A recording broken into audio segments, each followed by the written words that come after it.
My name is Hannah Barry. I'm the mother of George Barry. That's his memorial window with the rest of them from Company D.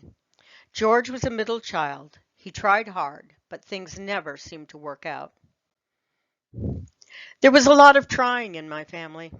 When my husband Leonard heard that a new railroad was going in between Portland and Montreal, he moved the family to Bryant's Pond to cash in on the boom.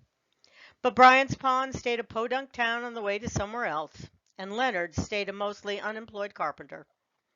I wasn't surprised then when George, at 16, announced he was leaving home to work on a whale ship. His older brother left too, west to try his luck in the gold fields. With Leonard out of work, George so wanted to succeed and take care of me. George was sure that his promised share of the whale ship's earnings, 1/130th, would make him rich. The Charles and Edward sailed in the South Atlantic. It was a small, old ship whaling in an area that had been heavily whaled. After 15 months at sea, George was back in New Bedford. The captain figured out George's share of the earnings, subtracting expenses for the ship and charging George for the cost of food, clothing, and personal items. After all was said and done, poor George owed the captain money. So George was locked into another voyage to pay this off. And for once, he did the smart thing. He jumped ship and headed home. After visiting with me, he went to work with his brother Horace at a quarry in Rockport, Massachusetts.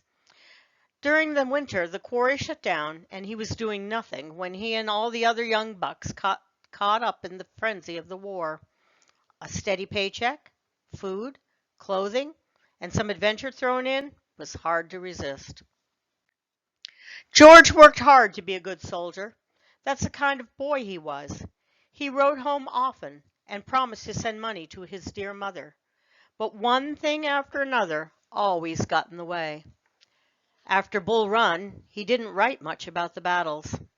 I'm sure that he didn't want to worry me, as if I couldn't read the list of the casualties in the newspapers. He did write about his promotion to corporal. He was very proud, and I was too. One day, I received a package in the mail. It was a piece of his equipment, a black cartridge box with his name carved inside, and a few personal items, letters from family, tintypes, and some buttons. It was all he owned. There was also a short note.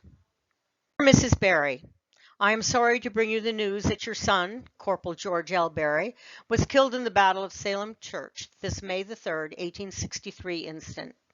He was in line directing Company D towards the rebel lines when he was struck by enfilading fire. All knew him to be a brave and determined soldier. May he now rest eternally with our merciful God. Your obedient servant, Colonel Clark Edwards.